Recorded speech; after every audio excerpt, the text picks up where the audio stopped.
The title of the sermon today is The Coming Time of Trouble. And you might be surprised at the direction that I'm going with this. It's not what you think. This week marks the, I don't know if it's right to say the anniversary, but this week marks a year ago that I was in the crisis center. I was in the crisis center against my will. I was in the crisis center for attempted suicide.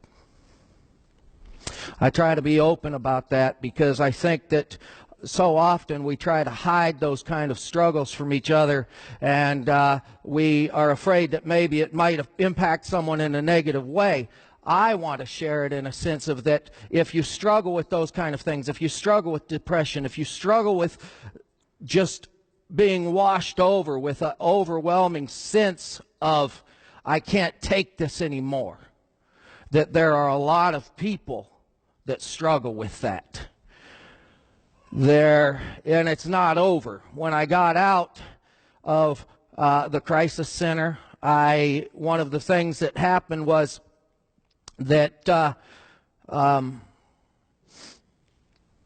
I had to go and talk to a therapist about, where I was going with my future and make sure they wanted to take some liability off themselves that I wouldn't go out of there and immediately harm myself.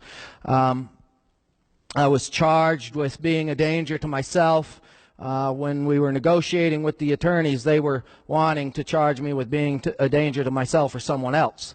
And I wouldn't sign those papers because I was never a danger to anyone else. I was just a danger to myself. And so I said, if you would change that, I'll sign it. And so they changed it, and here I am today. But earlier this week, the therapist, he warned me. He says, I'm not saying this is going to happen. I'm saying that it's possible. That we deal with people enough to know that when you come up on the anniversary dates of whatever threw you into this spiral of being down the wrong direction, down the wrong road, that oftentimes it reoccurs. And so at the first couple days of this week, I went to work, and it was the strangest thing because I was overwhelmed with a sense of darkness and a sense of wanting to take my life. I had to tell Shannon about it, even though I didn't want to drag her down into it. The best thing you can do is to not hide that and tell someone that you're feeling that way. There's a great release in letting people know that, hey, I'm having a problem here. I was watching a sermon earlier this week, and oddly enough, the pastor of the sermon said that we can have assurance of the sign of our times by the number of people that are on antidepressants. That it's a sign that people are not being able to cope because they don't have Jesus in their lives. He couldn't have been more wrong. I don't know why there is that. I don't know why there's that sense that if you're on antidepressants for depression or bipolar or this or that or the other thing, that it's somehow different than medication we take for high blood pressure or for arthritis or this or that. It's a result of sin. It's a result of that our bodies have been diminished over time, that Satan basically takes the domino effect, and it may be my cousin dying. It may be something else for you. And as those dominoes start to fall, he comes to action. The Bible tells us that he's walking around like a roaring lion, trying to find those that he can destroy. And he's trying to destroy you, and he's trying to destroy me at every moment, at every time, whatever way it takes. I have news for you. The coming time of trouble is now. I think that anybody that struggles with things in their lives would agree with that Jesus in Matthew 24 gave a whole list of wars and rumors of wars, that nation will rise against nation, fathers and mothers, sons and daughters, that we would all be against each other, that we would fight Christian against Christian. I stirred up a hornet's nest this week unintentionally. It wasn't my intention, but I questioned the pastors going to Israel. I questioned the pastors on Facebook. And I should have known. I'm not trying to make excuses, but I was questioning an organization. I was questioning a process of, as we go forward, I hope they're blessed. I hope that that trip was the biggest blessing of their lives. I hope they came back refreshed. But that in the future, should we consider the nature of the backlash that comes from the day and age that we live in of social media and the flood of pictures that looks like they're on vacation? It doesn't look like they're in pastor development. It looks like they're on a massive paid vacation. And I wasn't expecting the backlash that I received, and it was big. In fact, I've talked to the president of the conference this week because of that. And a lot of people were thinking that maybe I was being disciplined or something like that. That wasn't the case. On Wednesday, we went out to Valentino's and we sat and we ate together and we talked, and he answered some questions, and he told me, believe it or not, the leaders of the church feel like the church is too top heavy. It takes time, and we're slowly moving in that direction of lowering our expense and hopefully putting more funds towards school systems and that type of thing to lower the expense for the families that are trying to pay for keeping their kids in church school. Because whether it sounds bad or not, the truth is that if we want the Seventh-day Adventist Church to grow, we have to indoctrinate our kids at a young age. That sounds sinister, but that's not the way I intended. It's just fact. It's just true. The Bible even says, raise your children up in the way of the Lord, and they will not depart from it. And so my intention, did not make clear. You could say that I made a foolish decision, and I'll own that.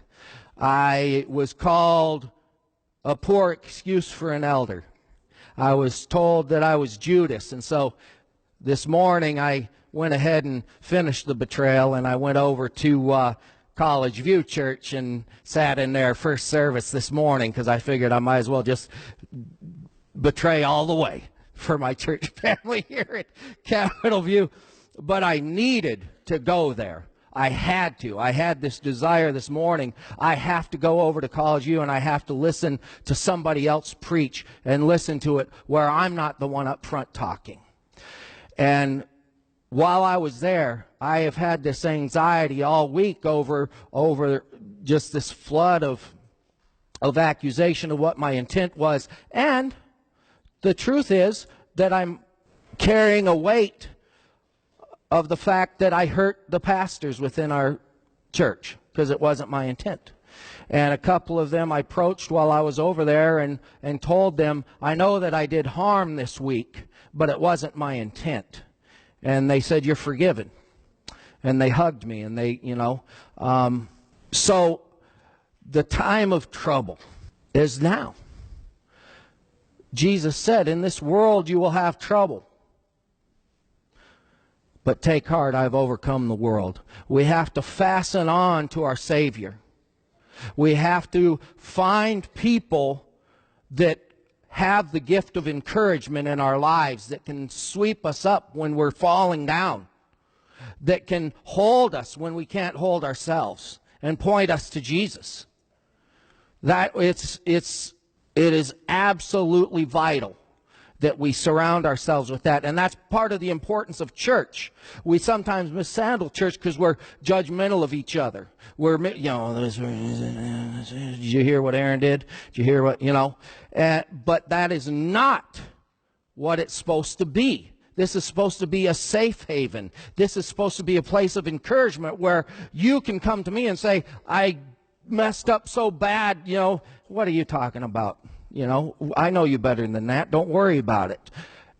And that you are lifted up, encouraged, and strengthened by each other. That's what our church has to be. We have to reprioritize the way that our money's being spent. We have to reprioritize the way we're thinking of our schools. And you can say we're too big. It can't be done. It will be done. It has to be done. And as we know, Satan is very involved in this situation.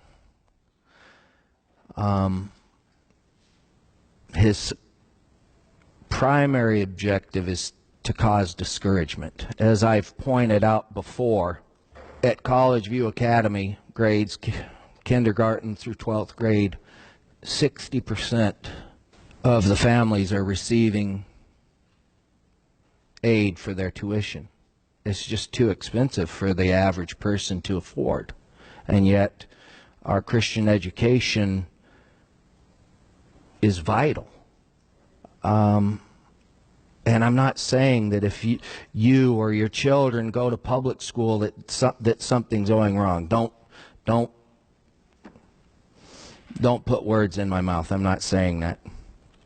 I'm just saying, as a church, we've always had church schools. And if we are going to keep them going, we have to reprioritize. It keeps getting more and more and more expensive. And it is a sacrifice. It's a sacrifice that we make each month when we pay our school bill. It's a sacrifice when we come to church and we pay our tithes. It's a sacrifice when we put the extra money in the love offering above the 10%. And that was part of the point that I was trying to make. As leaders of the church, as shepherds of the flock, should we self-evaluate as an organization and ask ourselves, is this the time and the place to go on these big trips? And it has nothing to do with individuals. It has nothing to do with the blessing that I know they received. It has to do with the good of the church as a whole. And that's why I was a Judas, is because the reference is that Judas questioned Mary using the expensive perfume on Jesus' feet, and him saying that I'll only be here for a short time. We have to stand up. Change starts from the bottom and goes up. The leadership will listen to the people if the people speak. And as far as the time of trouble comes, do you think that the Jews that were in the concentration camps felt like Jesus' coming was right around the corner, that it couldn't get any worse than this? Do you remember 9/11 as the towers fell, and the people that were jumping out of the tower because they would rather do that than burn to death? Do you think that the time of trouble got any greater for them than in that moment? And so Jesus' disciples came to them. They came to Jesus and they asked the same question that we've been asking ever since. Did you know that the SDA Church, since our foundation, that I think it was Andrews University did a count to see how many times we've set for Christ's return? We've done it 20 times. Since we've, different people within our church that known that you can count, we've set the date for Christ's return 20 times. And I guess I would say we're in good company because the disciples asked the question too. Matthew 24, starting at verse 3. As Jesus was sitting on the Mount of Olives, the disciples came to him privately. Tell us, they said, when will this happen? And what will be the sign of your coming and of the end of the age? When will the end of the world come? When will your second coming be? Jesus answered, watch out that no one deceives you. That's point number one. For many will come in my name, claiming I am the Messiah, and will deceive many. You will hear of wars and rumors of wars, but see that you are not alarmed. Such things must happen, but the end is still to come. Nation will rise against nation, and kingdom against kingdom. There will be famines and earthquakes in various places. All these are the beginning of birth pains. At that time many will turn away from the faith, and will betray and hate each other. And many false prophets will appear and deceive many people because of the increase of wickedness. And the love of most will grow cold. But the one who stands firm to the end will be saved, and this gospel of the kingdom will be preached to the whole world as a testimony to all the nations, and then the end will come. At that time, if anyone says to you, "Look, here's the Messiah," or "There he is," do not believe it, for false messiahs and false prophets will appear and perform great signs and wonders to deceive, if possible, even the elect. See, I have told you this ahead of time. So if anyone tells you, "There he is out in the wilderness," do not go out. Or, "Here he is in the inner rooms," do not believe it. For as lightning that comes from the east is visible in the west, so will be the coming of the Son of Man. After the distress of those days, the sun will be darkened, and the moon will not give its light. The stars will fall from the sky, and the heavenly bodies will be shaken. Then will appear the sign of the Son of Man in heaven, and then all the people of the earth will mourn when they see the Son of Man coming in the clouds of heaven with power and great glory. And he will send his angels with a loud trumpet call, and they will gather in the elect of the four winds from one end of the heaven to the other. But about this day or hour no one knows, not even the angels in heaven, nor the Son, but only the Father. As it was in the days of Noah, so it will be at the coming of the Son of Man. For in those days before the flood, people were eating and drinking, marrying and giving in marriage, up to the day Noah entered the ark, and they knew nothing about it until the floods came and washed them away. I've wondered about that verse, and I've wondered about our prophecies because of that verse. Now, Ellen White tells us that the end won't come until the Sunday laws are put into place. I'm not saying I don't believe that.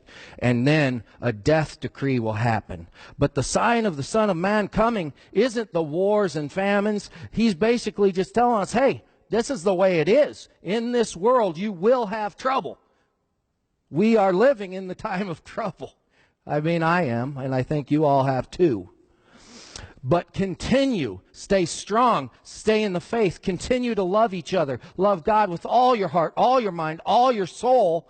And here's where we fail. We fail to love our neighbor as ourselves, especially if we feel self-righteous enough to judge them on the mistake they're making in the moment.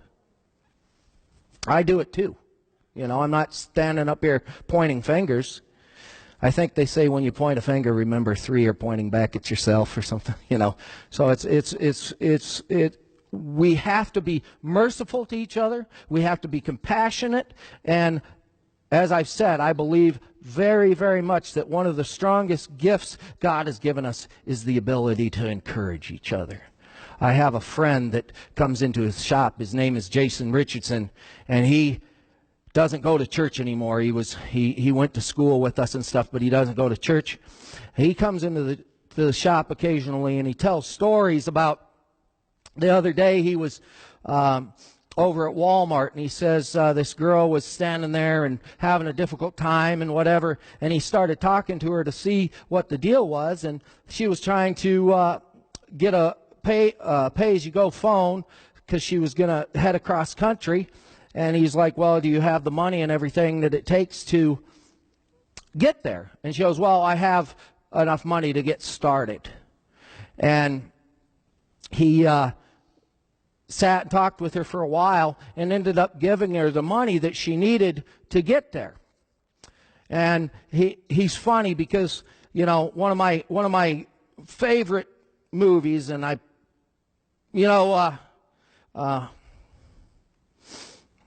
Tony Campolo, I've told you guys before, he's one of my favorite preachers. And so I have to say something before I tell you the rest of the story. He says, if you knew the sin in my life, you wouldn't be here today. And everybody starts kind of laughing and chuckling. He says, "Don't get uppity. If I knew the sin in your lives, I wouldn't talk to you." So with that being said, one of my favorite movies is Tombstone. And I love the characters of Wyatt Earp and Doc Holliday in there. Doc Holliday is very, very loyal to Wyatt in the movie. And actually, there's a reason why my son's name is Wyatt. But anyway, he comes out. He had been playing that he was sick, and he comes out because they're in this gunfight with all these guys. They're outnumbered and everything. And Doc Holliday, being the gunslinger that he is, comes out and basically saves the day. And he goes, "Oh, I wasn't quite as sick as I let on." And he goes, "Apparently," and he had a sheriff's badge on when he's a criminal. He goes, "Apparently my hypocrisy knows no bounds." And Wyatt replies to him, "Oh, you're not a hypocrite, Doc. You just like to sound like one." And that's what I feel like is the case for so many people that are outside the church, is that I believe that God is holding some people out of the church because of the bad taste that they'll get in their mouth if they come. The Bible says that some of us, that the law is written on our hearts by the way that we treat each other, by the way that we are willing to help. And so my point is that judgment is not ours. The judgment is God's. Because I personally believe he does a lot of bluster. I love the guy. He does a lot of bluster, but I believe that he is saved. That's my belief. And I think that he will be happy as all get out to find out that he is. So how do we live our lives in this time of trouble as we wait for the return of Christ? Well, we listen to Jesus' Sermon on the Mount. Blessed are the poor in spirit, those devoid of spiritual arrogance, those who regard themselves as insignificant, for theirs is the kingdom of heaven, both now and forever. Blessed and forgiven, refreshed by God's grace, are those who mourn because of their sins and repent, for they will be comforted by God. Blessed, peaceful, and worthy of respect are the gentle, the kind-hearted, the sweet-spirited, the self-controlled, for they will inherit the earth. Blessed are those who hunger and thirst for righteousness, for those who seek God, for they will find him and be satisfied. Blessed and content are the merciful, for they will receive mercy. Blessed are the pure in heart, for they will see God. Blessed are the makers and maintainers of peace, for they will be called sons of God. Blessed are those who are persecuted when following God's laws, for theirs is the kingdom of heaven, both now and forever. Blessed are you when people insult you and persecute you and falsely say all kinds of evil things against you because of your association with Jesus. Be glad and exceedingly joyful, for your reward in heaven is great. For in this same way they persecuted the prophets before you. Go above and beyond when it comes to obeying God's law. Murder is more than killing. It includes hating other people. Don't do it. Being unfaithful to your spouse is more than adultery. It's looking at another person in a lustful way. Don't do it. Keep a pure heart and be faithful. No need for contracts and handshakes. Simply keep your word.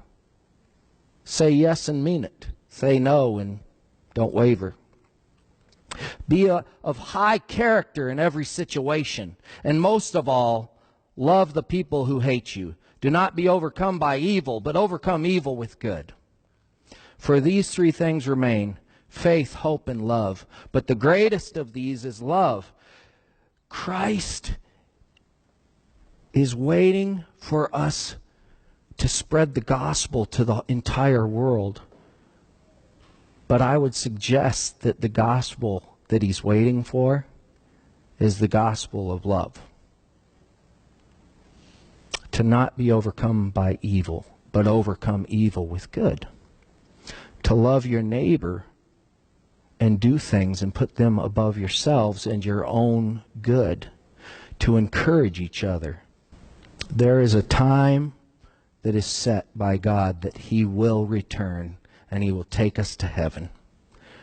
There is enough evidence in nature and in God's Word for everyone to believe. That's not what He's waiting for. His Word is true and can be relied upon.